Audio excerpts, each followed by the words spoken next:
Namun alhamdulillah, keputusan saringan saya dan semua kontak rapat yang lain adalah negatif.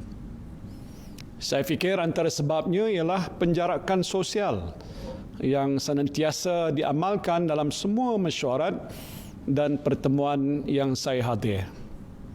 Dan ini menunjukkan betapa pentingnya kita mengamalkan penjarakan sosial untuk mengelakkan diri kita daripada dijangkiti virus ini. Jadi nasihat saya kepada saudara-saudari, amalkanlah penjarakan sosial walau di mana sahaja saudara berada. Dan ia mungkin pelindung ataupun benteng terakhir saudara-saudari daripada ancaman jangkitan COVID-19 ini. Kita telah pun mengharungi krisis COVID-19 hampir 3 bulan. Para petugas barisan hadapan dan pasukan keselamatan bekerja siang dan malam tanpa cuti ataupun rehat di hujung minggu. Alhamdulillah, dengan langkah-langkah yang telah diambil oleh kerajaan dan disiplin anda semua, penularan COVID-19 di negara kita telah dapat dibendung dengan lebih 80% kes pulih sepenuhnya. Saya ingin merakamkan setinggi-tinggi penghargaan pada semua petugas barisan hadapan di atas pengorbanan dan komitmen yang dicurahkan ini. Saya juga mengucapkan terima kasih kepada semua rakyat Malaysia yang terus mematuhi SOP dalam menjalankan aktiviti harian sepanjang tempoh PKP dan PKP bersyarat dilaksanakan. Sekiranya kita dapat terus mematuhi SOP yang ditetapkan dalam kes COVID-19 kekal terkawal, saya yakin sektor-sektor yang masih dilarang pada masa ini akan dapat dibuka dengan lebih cepat lagi. Saudara dan saudari yang saya kasihi sekalian, menyantuni titah diraja ke bawah duli Yang Maha Mulia Seri Paduka Baginda Yang di-Pertuan Agong sempena pembukaan penggal ketiga Parlimen ke-14 yang lepas.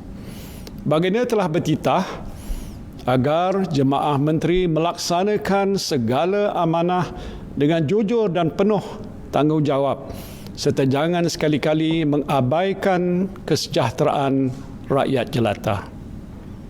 Menjunjung titah tuanku, saya kerap mengingatkan jemaah menteri agar sentiasa komited dan ikhlas dalam menjalankan tugas dan amanah yang dipertanggungjawabkan. Lebih-lebih lagi dalam menghadapi situasi ekonomi yang agak mencabar pada waktu ini. Akibat penularan wabak COVID-19, ekonomi dunia kini menghadapi krisis yang terburuk sejak zaman kemelesetan ekonomi ataupun Great Depression pada tahun 1930-an. Kadar pengangguran dijangka akan meningkat kepada 2 angka di Amerika Syarikat, India, Kanada, Spanyol dan juga di negara China. Konflik perdagangan serta pergolakan politik di beberapa negara akan memburukkan lagi keadaan ini. Dan ini sekaligus memberikan kesan yang lebih negatif kepada ekonomi dunia. Berdasarkan unjuran IMF pada bulan April 2020, pertumbuhan ekonomi dunia adalah pada kadar negatif 3%. Dan buat kali pertama sejak kemelesetan ekonomi pada tahun 1930-an, negara-negara maju dan membangun mengalami penguncupan ekonomi. Saya ingin mengambil sikap berterus terang dengan saudara dan saudari semua mengenai kedudukan ekonomi negara kita. Seperti negara-negara lain, Malaysia juga menghadapi cabaran yang agak getir. Kadar pengangguran di Malaysia adalah di paras 3.9%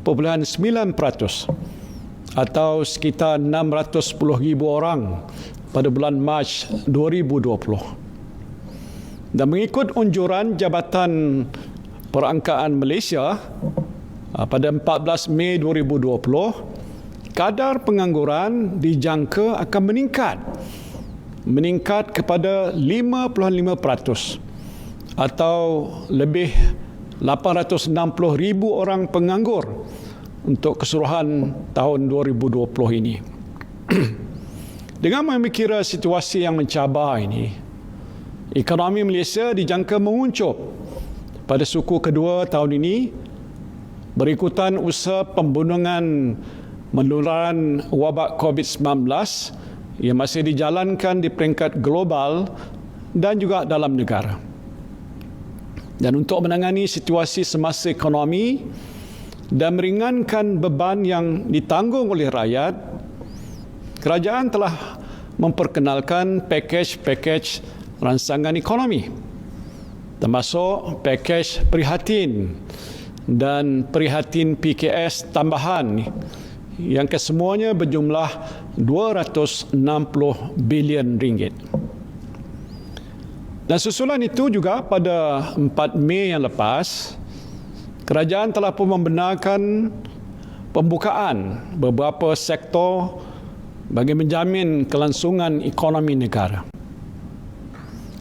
Sehingga 2 Jun 2020, Jabatan Perangkaan mendapati bahawa lebih kurang 12.7 juta atau 83.5% pekerja telah mula bekerja berbanding 10.2 juta atau 67.2% pada 17 Mei 2020. Alhamdulillah, pakej-pakej rancangan ekonomi yang telah dilaksanakan oleh kerajaan telah berjaya menyelamatkan lebih 2.4 juta pekerjaan. 2.4 juta pekerjaan, mengurangkan beban aliran tunai hampir 11 juta rakyat serta memberikan sokongan kepada lebih 300,000 syarikat. Pelaksanaan pakej prihatin masih berterusan pada masa ini. Walaupun sektor-sektor ekonomi telah dibuka, kita bersyukur kerana wabak COVID-19 kekal terkawal. Sehingga kini tidak berlaku peningkatan yang mendadak ataupun spike kes-kes positif COVID-19. Dan inilah kerana majikan, peniaga, pekerja dan pelanggan di premis-premis perniagaan rata-ratanya mematuhi arahan garis panduan dan SOP yang ditetapkan. Banyak juga premis yang memudahkan pelanggan dengan hanya mengimbas kod QR tanpa perlu lagi mendaftar nama dan nombor telefon di dalam buku. Dan saya juga dapati rakyat sabar berbaris sebelum memasuki premis seperti di pasar raya dan di kedai makan serta mengamalkan penjarakan sosial. Inilah yang kita katakan new normal ataupun kebiasaan baru yang perlu diamalkan oleh kita semua. Teruskanlah amalan ini dengan penuh disiplin. Saudara dan saudari yang saya kasihi sekalian, seperti mana yang telah saya kongsi sebelum ini, strategi kerajaan dalam menangani cabaran COVID-19 merangkumi 6 pendekatan atau dikenali sebagai 6R, iaitu ketegasan, dalam bahasa Inggerisnya resolve, ketahanan, resilience, memulakan semula ataupun restart, pemulihan, yakni recovery, memperkasa, revitalize dan menyusun semula reform. Kita bakal memasuki tahap keempat sekarang ini, iaitu pemulihan ataupun recovery. Maka pada hari ini mengambil keberkatan hari Jumaat penghulu sekali hari ini, sukacita saya memaklumkan kerajaan akan memperkenalkan Pelan Jana Semula Ekonomi Negara. Pelan Jana Semula Ekonomi Negara atau secara ringkasnya PENJANA dengan tema Bersama Menjana Ekonomi. Di bawah penjana ini, kerajaan telah pun mengenal pasti tiga teras utama, iaitu pertama, memperkasakan rakyat, empower people.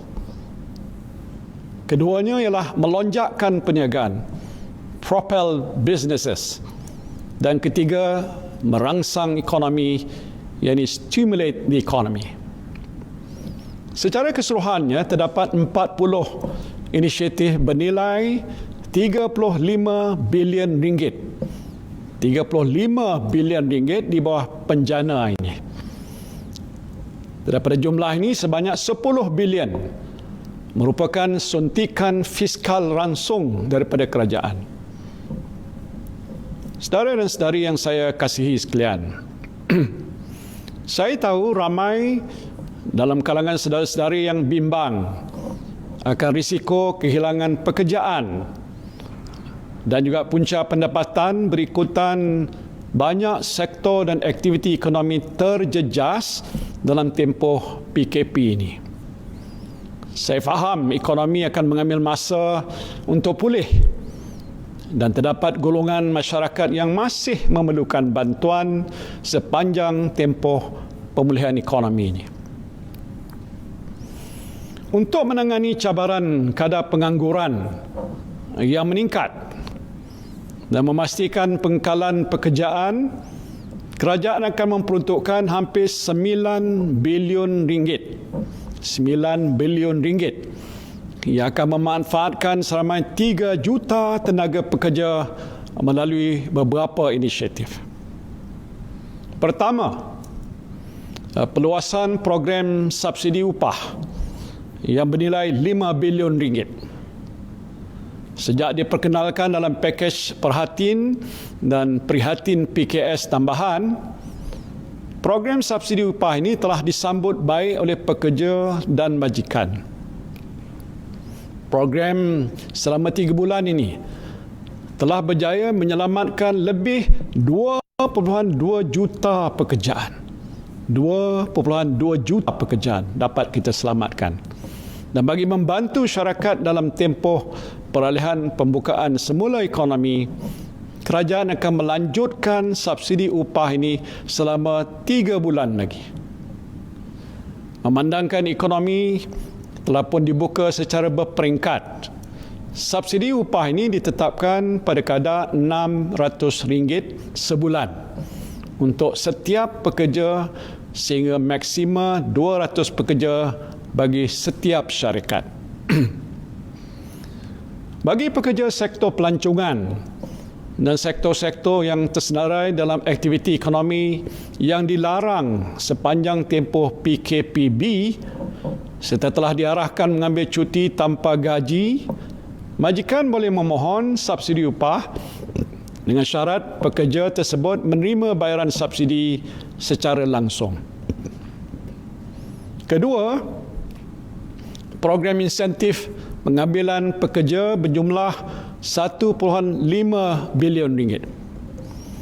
Dan bagi menggalakkan pengambilan pekerja oleh majikan, kerajaan akan memperkenalkan program insentif pengambilan pekerja di mana syarikat akan diberikan insentif keuangan untuk memberi pekerjaan kepada golongan penganggur dan belia.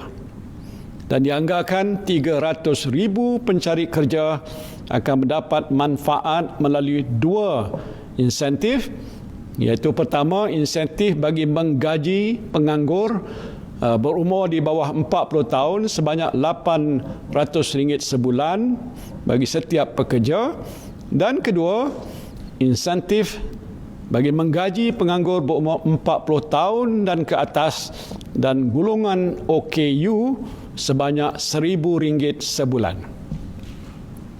Insentif-insentif ini akan diberikan selama 6 bulan. Bagi membantu dan menggalakkan penganggur meningkatkan kemahiran, allowance latihan sehingga RM4,000 boleh dituntut daripada perkeso oleh mereka yang hilang pekerjaan walaupun mereka bukan pencarum di bawah skim insuran pekerjaan. Bagi menangani isu kadar pengangguran belia dan juga meningkatkan kebolehpasaran graduan, kerajaan juga akan menyediakan insentif kepada majikan yang menyediakan peluang perantis kepada lepasan sekolah dan graduan pada kadar RM600 sebulan. Inisiatif seterusnya ialah kerajaan akan memperuntukkan RM2 bilion bagi program peningkatan kemahiran untuk mereka yang sedang menganggur dan juga golongan belia. Dan ini akan memanfaatkan lebih daripada 200,000 orang. Bagi golongan belia, ini termasuklah program latihan dan penempatan, place and train, pelaksanaan kursus jangka pendek di institusi terpilih dan subsidi latihan. Dan seterusnya, bagi golongan penganggur pula, kerajaan akan melaksanakan program peningkatan kemahiran atau upskilling di dalam industri penting seperti elektrik dan elektronik serta teknologi maklumat dan komunikasi, dan menggalakkan penyambungan pembelajaran melalui kursus jangka pendek dan subsidi latihan. Kerajaan juga akan merangka dasar untuk menyokong pertumbuhan ekonomi gig dan kebajikan pekerja dalam sektor ini. Sebagai kerajaan yang prihatin terhadap keselamatan sosial dan kebajikan golongan ini, sebanyak RM75 juta akan diperuntukkan bagi langkah-langkah berikut. Pertama, grant sejumlah RM50 juta dalam bentuk dana padanan akan diperuntukkan bagi platform ekonomi gig untuk mencarum bagi pekerjanya di bawah skim bencana pekerjaan perkeso dan skim I-Saraan KWSP. Dan kedua, peruntukan sebanyak RM25 juta kepada MDEC bagi program Global Online Workforce ataupun GLOW yang bertujuan untuk membimbing rakyat Malaysia menjana pendapatan dalam talian melalui pelanggan antarabangsa. Bagi menyelaras dan memantau pelaksanaan kesemua inisiatif ini, kerajaan akan menubuhkan sebuah jawatan kuasa khas pekerjaan nasional. Jawatan kuasa ini akan dipengusikan bersama oleh Menteri Kewangan dan Menteri Sumber Manusia dengan wakil-wakil daripada sektor swasta dan sektor awam yang berkaitan. Saudara dan saudari yang saya kasihi sekalian, selaras dengan saranan kerajaan yang menggalakkan majikan, terutamanya industri PKS, untuk melaksanakan konsep bekerja dari rumah atau work from home, insentif percukaian dan juga perlindungan insurans pekerjaan akan diberikan. Sebagai contoh, pengecualian cukai pendapatan sehingga RM5,000 kepada pekerja yang menerima manfaat dalam bentuk telefon bimbit, komputer riba ataupun tablet daripada majikan. Dan bagi meningkatkan keyakinan ibu bapa untuk menghantar semula anak-anak mereka ke taska, kerajaan akan memberikan grant kepada pengendali taska untuk mematuhi dan melaksanakan SOP yang ditetapkan. Dan selain itu, e-voucher akan disediakan untuk perkhidmatan pengasuh kanak-kanak yang ditempah dalam talian, dan juga insentif cukai pendapatan individu untuk yuran yang dibayar kepada taman asuhan dan taman didikan kanak-kanak sehingga RM3,000. Langkah ini akan dikawal selia oleh Kementerian Pembangunan Wanita dan Kebajikan Masyarakat dan LHDN. Saya memahami keperluan saudara-saudari yang menggunakan pengangkutan awam untuk keluar bekerja dan melakukan aktiviti-aktiviti lain.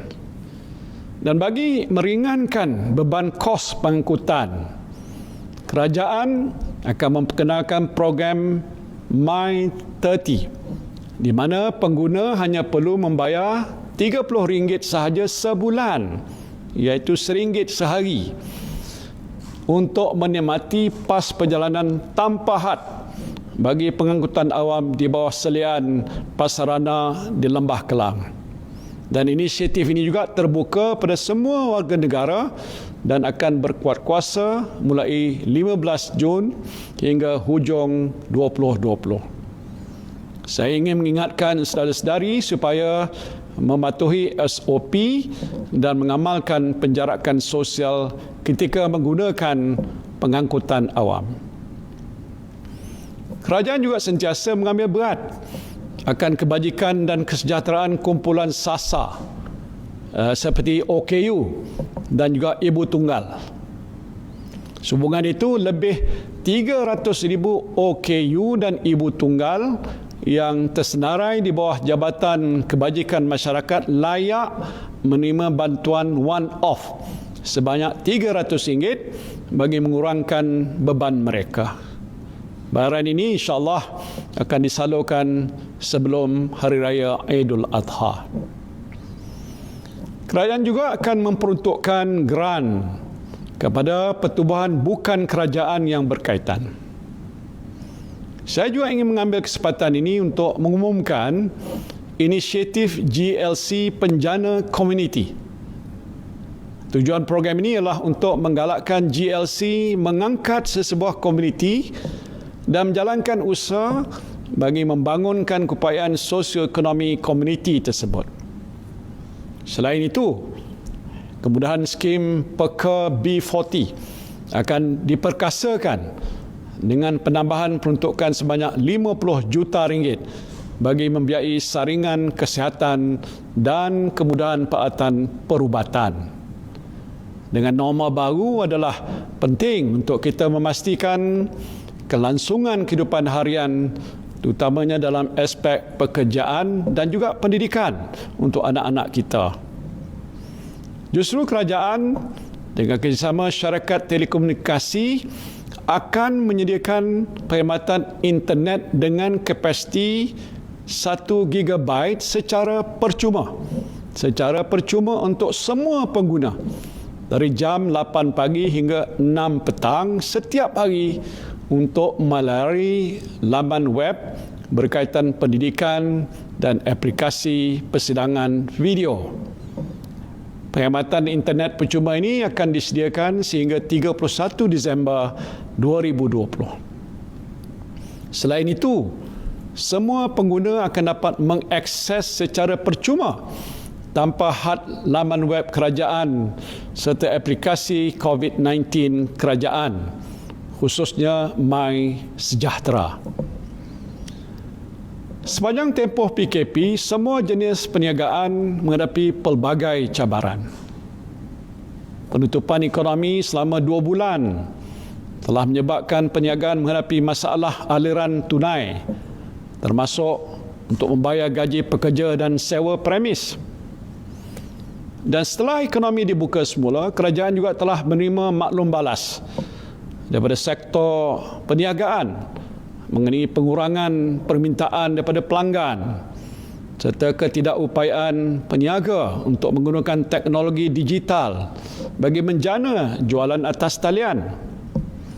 Sehubungan itu, kerajaan akan membantu setiap perniagaan, sama ada besar ataupun kecil, menerusi beberapa langkah. Dalam usaha mendorong perusahaan mikro dan PKS beralih kepada khidmat digital ataupun atas talian, kerajaan bersama sektor swasta akan membiayai usaha tersebut melalui geran padanan sebanyak RM140 juta. Peruntukan ini akan digunakan untuk sesi latihan, subsidi penjual dan juga bantuan penjualan. Inisiatif ini akan diterajui oleh MDEC bersama platform e-dagang yang terpilih. Kerajaan juga dengan kerjasama syarikat swasta akan menjalankan kempen Shop Malaysia Online bagi menggalakkan rakyat berbelanja secara atas talian, di mana kod promosi dan pelbagai voucher diskaun akan diberi melalui platform e-dagang.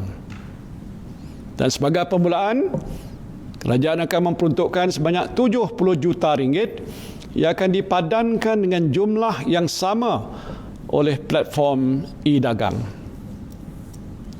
Seterusnya, bagi PKS dan syarikat di peringkat pertengahan atau mid-tier companies, kerajaan akan meneruskan pemberian grant dan pinjaman berjumlah 700 juta ringgit untuk membolehkan lebih banyak syarikat melanggan atau menggunakan perkhidmatan digitalisasi, dan ini termasuklah pertama 100 juta ringgit grant padanan digital PKS yang akan disediakan dengan kerjasama syarikat telekomunikasi. Keduanya ialah 500 juta ringgit di bawah dana transformasi teknologi PKS sebagai pinjaman mudah, dan ketiga 100 juta ringgit grant otomasi pintar di mana setiap syarikat yang layak akan menerima grant sehingga 1 juta ringgit. Dalam usaha untuk membantu kelangsungan PKS yang terlibat dalam sektor kepentingan yang disasarkan, sektor perbankan akan menawarkan dana tambahan sebanyak 2 bilion ringgit melalui skim pembiayaan PKS Penjana.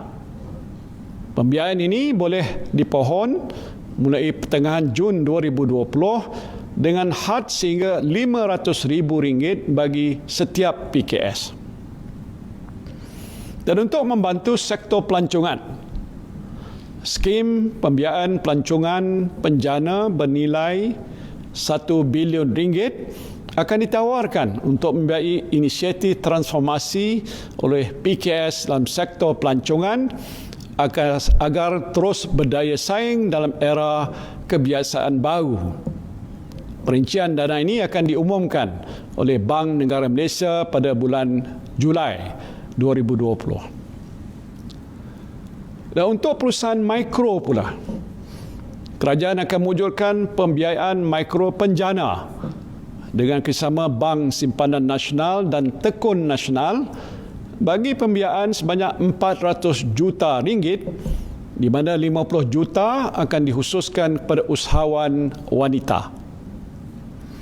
Dalam usaha untuk memperkasakan penglibatan Bumiputera dan memastikan kelangsungan dalam bidang perniagaan dan keusahawanan, pembiayaan sebanyak 200 juta ringgit akan ditawarkan melalui Perbadanan Usahawan Nasional Berhad (PUNB).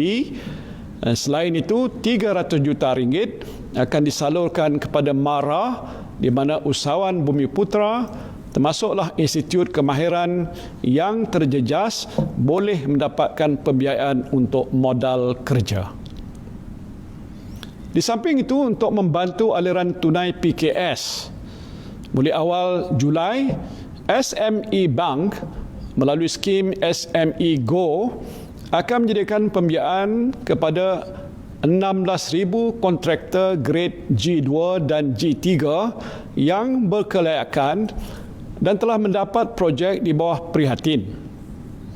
Bagi memberikan kemudahan pada pihak kontraktor, tiada cagaran ataupun deposit perlu disediakan. Kerajaan menyeru syarikat-syarikat berkaitan kerajaan, badan-badan korporat dan institusi keuangan agar mempercepatkan pembayaran kepada pembekal mereka. Beberapa JLC dan juga badan korporat seperti Axiata, TNB, Telekom Malaysia dan Petronas telah pun berbuat demikian. Oleh kerana pelaksanaan PKP ini telah menjejaskan aktiviti perniagaan dan menyebabkan masalah aliran tunai, kerajaan akan memberikan insentif cukai dalam pelbagai bentuk, termasuklah potongan cukai berkait dengan perbelanjaan untuk operasi dalam kebiasaan baru seperti pembelian PPE dan kos ujian saringan. Dan selain itu, kerajaan juga akan memberikan remisi penalti untuk bayaran lewat cukai dan juga melanjutkan tempoh perbelanjaan pengubah sesuaian dan pembaharuan premis. Tambahan lagi, allowance modal dipercepatkan dan potongan cukai khas sebanyak 30% bagi pengurangan sewa premis akan dilanjutkan. Kerajaan menghargai usaha yang dilakukan oleh perusahaan sosial ataupun social enterprise dalam nak mengimbangi matlamat perniagaan dan bertanggungjawab sosial. Saya dimaklumkan semasa tempoh PKP, walaupun beberapa perusahaan sosial sukar untuk beroperasi, namun mereka terus berusaha mengumpul dana untuk membantu masyarakat yang disasarkan, terutamanya golongan terpinggir. Kerajaan akan menyediakan geran padanan melalui Malaysian Global Innovation and Creativity Centre (MAGIC) yang berjumlah 10 juta ringgit kepada perusahaan sosial yang berjaya mengumpul sumbangan untuk melaksanakan projek sosial bagi menangani isu yang dihadapi oleh komuniti sasar dengan menggunakan kaedah inovatif. Saudara-saudara sekalian, dalam usaha kerajaan untuk membantu lebih 900,000 perusahaan kecil dan sederhana dan juga usahawan tempatan, berapa langkah dan insentif cukai akan dilaksanakan. Pertama, bagi menggalakkan penubuhan entiti baru PKS, kerajaan bersetuju untuk memberikan ribat cukai pendapatan sehingga RM20,000 bagi setiap tahun untuk tempoh 3 tahun taksiran pertama tertakluk kepada syarat yang ditetapkan. Ribat cukai pendapatan ini diberikan kepada syarikat baru yang ditubuhkan dan beroperasi antara 1 Julai 2020 dan 31 Disember 2021. Dan kedua, bagi menggalakkan PKS meningkatkan daya saing dalam menjalankan perniagaan melalui skim pencantuman dan pemerolehan ataupun merger and acquisition, kerajaan bersetuju memberikan pengecualian duty stamp ke atas surat cara berkaitan pencantuman atau pemerolehan bagi transaksi yang disempurnakan antara 1 Julai 2020 hingga 30 Jun 2021. Saudara dan saudari yang saya kasihi sekalian, secara umumnya COVID-19 ini telah mengubah cara ekonomi beroperasi. Untuk terus menjadikan negara kita sebagai destinasi pelaburan utama adalah penting untuk kita memberitahu dunia bahawa ekonomi kita tetap berdaya saing dan terbuka untuk perniagaan. Malaysia kini berada di kedudukan ke-12 di dunia dalam kategori kemudahan menjalankan perniagaan dan ketiga di Asia Pasifik. Sehubungan itu, penjana akan mengumumkan beberapa pakej dan program pelaburan, insentif pengecualian cukai dan kemudahan pembiayaan yang inklusif. Dan untuk memacu pemulihan ekonomi negara melalui proses digitalisasi perniagaan, kerajaan akan menubuhkan dana penjana nasional berjumlah 1.2 bilion ringgit dengan peruntukan 600 juta daripada kerajaan dan dipadankan dengan 600 juta daripada pelabur domestik dan antarabangsa. Dana ini akan digunakan untuk memupuk inovasi dan mengembangkan bakat modal teroka tempatan ataupun domestic venture capital.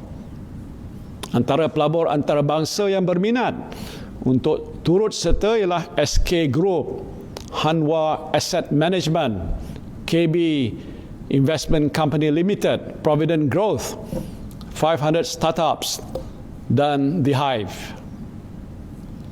Untuk melengkapkan usaha digitalisasi, kerajaan akan memperuntukkan 100 juta ringgit bagi menubuhkan National Technology and Innovation Sandbox yang akan diterajui oleh Kementerian Sains, Teknologi dan Inovasi dengan memberikan kelonggaran beberapa peraturan untuk menguji cuba teknologi baru. Contohnya menguji penghantaran pembelian dalam talian melalui drone dan penggunaan kenderaan pandu sendiri. Untuk terus menggalakkan digitalisasi dalam sistem penyampaian perkhidmatan kerajaan ke arah revolusi industri 4.0, kerajaan akan menyediakan lebih banyak perkhidmatan secara dalam talian ataupun e-counter. Ini termasuklah melaksanakan proses mematikan stem, menyemak dan menuntut wang tidak dituntut bermula 1 Oktober 2020 dan sesi e-temuduga bagi permohonan beasiswa kerajaan.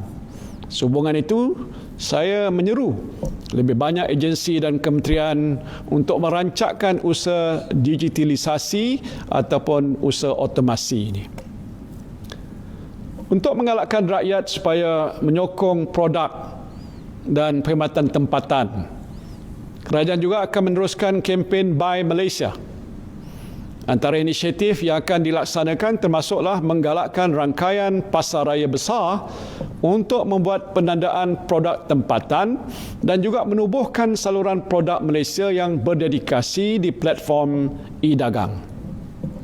Dalam menjalani kehidupan norma baru, semakin ramai rakyat Malaysia memilih untuk menggunakan pembayaran tanpa sentuh atau contactless payment. Untuk menggalakkan penggunaan perkhidmatan ini melalui program e-penjana yang bernilai 750 juta ringgit, kerajaan akan mengkreditkan RM50 ke dalam akaun e-dompet pengguna. Dan ini akan dipadankan dengan tambahan voucher, pulangan tunai dan diskaun berjumlah RM50 Malaysia daripada syarikat khidmat e-dompet. Inisiatif ini yang akan bermula pada bulan Julai 2020 akan memanfaatkan 15 juta rakyat Malaysia. Untuk merancangkan semula pasaran hartanah, beberapa insentif cukai akan disediakan. Pertama, kempen pemilikan rumah akan diperkenalkan semula. Melalui kempen ini, pengecualian duty stamp akan diberikan ke atas surat cara pindah milik dan perjanjian pinjaman bagi pembelian rumah kediaman yang bernilai antara RM300,000 hinggalah RM2.5 juta. Pengecualian duty stamp ke atas surat cara pindah milik adalah terhad kepada RM1 juta. Pertama, nilai rumah kediaman tersebut, manakala duty stamp sepenuhnya diberikan ke atas perjanjian pinjaman. Pengecualian ini akan berkuat kuasa bagi perjanjian jual beli yang ditandatangani mulai 1 Jun 2020 hingga 31 Mei 2021 tertakluk kepada syarat pemberian diskaun sekurang-kurangnya 10% oleh pihak pemaju. Dan kedua, pengecualian cukai keuntungan hartanah diberikan kepada individu warga negara Malaysia ke atas pelupusan rumah kediaman yang dibuat mulai 1 Jun 2020 hinggalah 31 Disember 2021. Pengecualian ini dihadkan bagi pelupusan 3 unit rumah kediaman sahaja untuk setiap individu. Selain itu, had pembiayaan bagi pinjaman rumah ketiga dan seterusnya bernilai RM600,000 ke atas tidak lagi tertakluk kepada 70% daripada nilai rumah semasa tempoh program kempen pemilihan rumah tertakluk kepada pengurusan risiko dalaman institusi keuangan. Selain itu, bagi menggalakkan pertumbuhan industri otomotif negara, kerajaan bersetuju untuk memberikan pengecualian cukai jualan sebanyak 100%. Ini saya sebutkan, pengecualian cukai jualan sebanyak 100% ke atas penjualan kereta penumpang pemasangan tempatan dan 50% bagi kereta penumpang yang diimport bagi tempoh mulai 15 Jun 2020 hingga 31 Disember 2020. Saya mengambil maklum rata-rata rakyat masih berharap perkhidmatan kerajaan ini dapat beroperasi di luar waktu pejabat untuk memudahkan urusan dengan agensi-agensi kerajaan. Sehubungan itu, kerajaan bersetuju untuk melanjutkan dan menyeragamkan waktu operasi di pusat transformasi bandar ataupun UTC di seluruh negara berkuat kuasa 1 Julai 2020. Untuk menarik syarikat luar negara memindahkan lokasi perniagaan mereka ke Malaysia, yang pastinya akan meningkatkan nilai pelaburan dan menyediakan lebih banyak peluang pekerjaan kepada rakyat, kerajaan bersetuju untuk memberikan galakan cukai seperti berikut. Pertama, kadar cukai 0% selama 10 tahun bagi pelaburan baru dalam sektor penghilangan dengan pelaburan dalam harta tetap antara 300 juta sehingga 500 juta ringgit, dan keduanya kadar cukai 0% selama 15 tahun bagi pelaburan baru dalam sektor penghilangan dengan pelaburan dalam harta tetap melebihi 500 juta ringgit ke atas. Galakan ini diberikan sekiranya syarikat memindahkan lokasi dan memulakan operasi dalam tempoh 1 tahun daripada tarikh kelulusan, dan amaun pelaburan yang terlibat mesti dibuat dalam tempoh 3 tahun. Manakala bagi syarikat sedia ada di Malaysia yang memindahkan fasiliti penghilangan luar negara ke Malaysia, mereka layak mendapat galakan allowance cukai pelaburan sebanyak 100% bagi tempoh 5 tahun. Kedua-dua insentif ini berkuat kuasa bagi permohonan yang diterima daripada 1 Julai 2020 sehingga 31 Disember 2021. Kerajaan juga akan menyediakan peruntukan tambahan sebanyak 50 juta ringgit kepada MIDA untuk melaksanakan aktiviti-aktiviti promosi dan pemasaran. Dan seterusnya bagi membantu syarikat untuk menaik taraf teknologi, menembusi pasaran global melalui penyumbaran luar ataupun outsourcing dan meningkatkan nilai ekspor, kerajaan bersetuju dana strategik pelaburan tempatan diberikan untuk pusingan kedua bagi projek dan syarikat yang sebelum ini telah pun layak menerima kemudahan tersebut. Projek Acceleration and Coordination Unit ataupun PACU akan ditubuhkan untuk mempercepatkan pelaksanaan serta penyelarasan projek pelaburan yang diluluskan.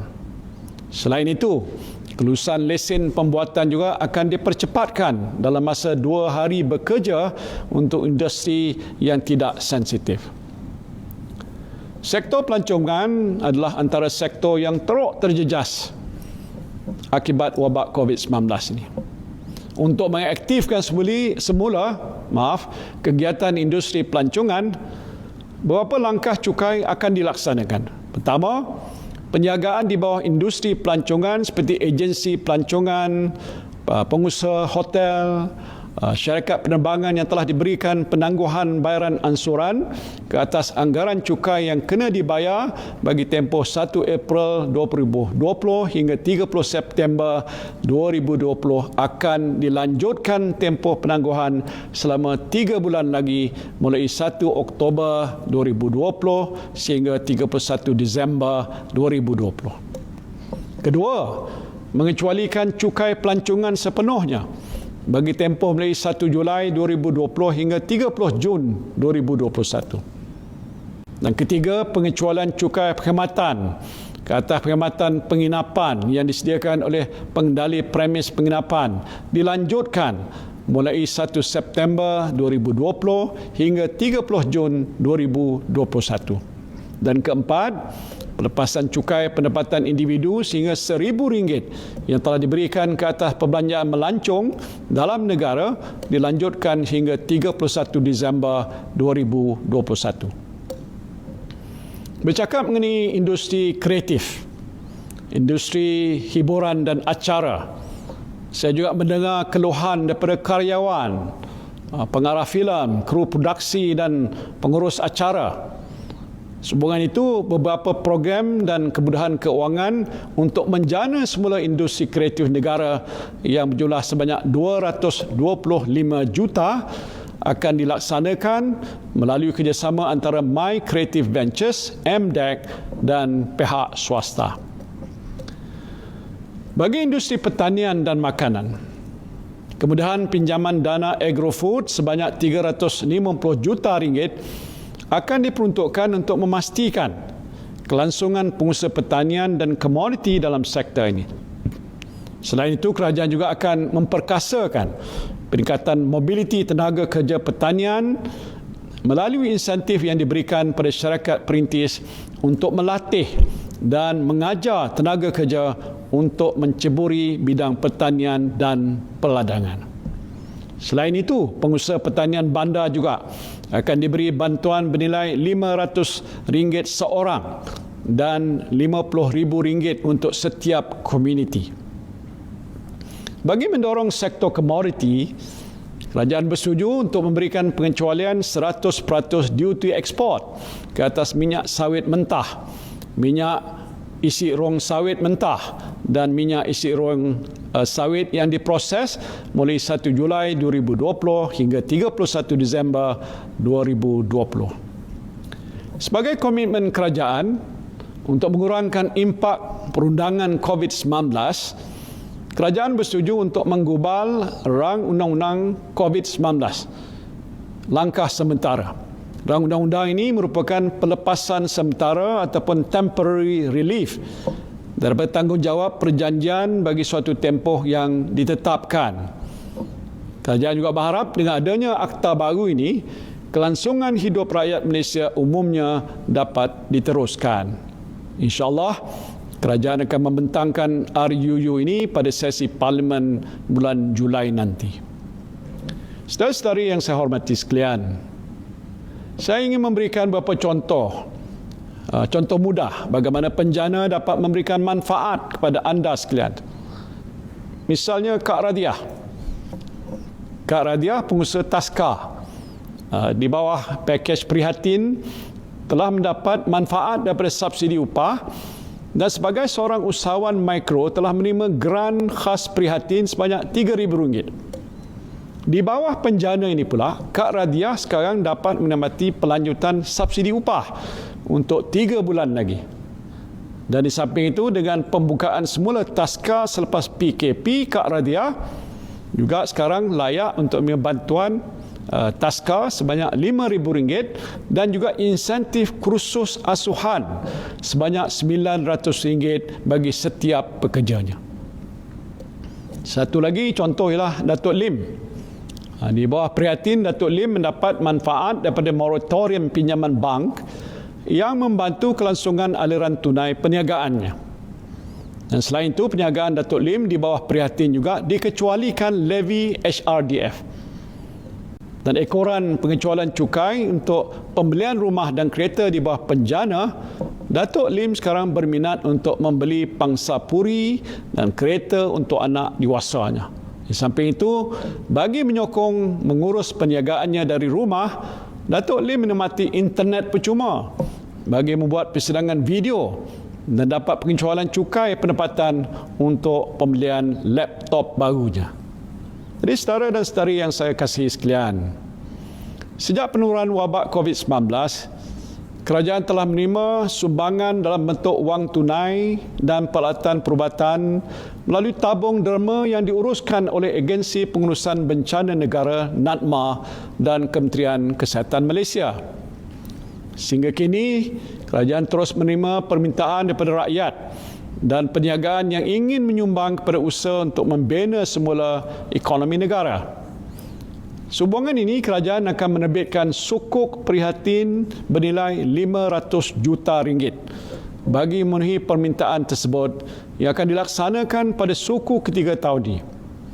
Dengan bertemakan daripada rakyat kepada rakyat, dana yang terkumpul ini akan disalurkan untuk membantu pembiayaan perniagaan perusahaan mikro, terutamanya usahawan wanita, penambahbaikan liputan internet jalur lebar di sekolah, terutamanya di kawasan luar bandar, dan grant pendidikan penyakit berjangkit. Program ini terbuka pada orang ramai dan juga syarikat. Dengan sejumlah 40 inisiatif yang telah pun saya umumkan tadi, saya berharap semua pihak termasuk sektor swasta dan orang ramai akan dapat memberikan kerjasama dan memainkan peranan yang sebaiknya. Saya yakin Segala usaha ataupun usaha untuk memulih dan merangsang ekonomi yang saya umumkan pada hari ini akan meningkatkan semula keyakinan pelabur, peniaga dan rakyat seluruhnya untuk bersama-sama menjana ekonomi negara kita. Saya juga ingin memaklumkan sekali lagi, semua pakej rangsangan ekonomi termasuklah langkah-langkah di bawah penjana ini akan terus dipantau pelaksanaannya. Pasukan laksana yang telah pun ditubuhkan di Kementerian Keuangan akan mempertingkatkan lagi pemantauan terhadap semua inisiatif yang dilaksanakan oleh kerajaan. Barisan Jemaah Menteri saya juga akan bekerja keras untuk memberikan khidmat yang terbaik buat anda semua. Saya berharap usaha kerajaan ini akan dapat terus memberikan manfaat kepada rakyat.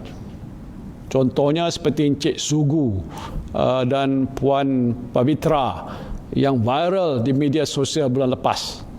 Dia ada buat jemputan untuk saya datang makan nasi biryani di rumahnya.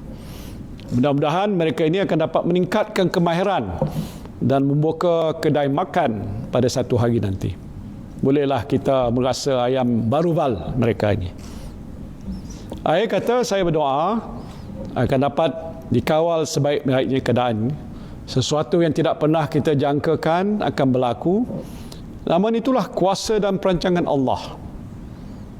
Seperti mana firman Allah Subhanahu wa taala dalam surah Al-Imran ayat 54, Allahu khairul makirin. Sesungguhnya Allah jualah sebaik-baik perancang.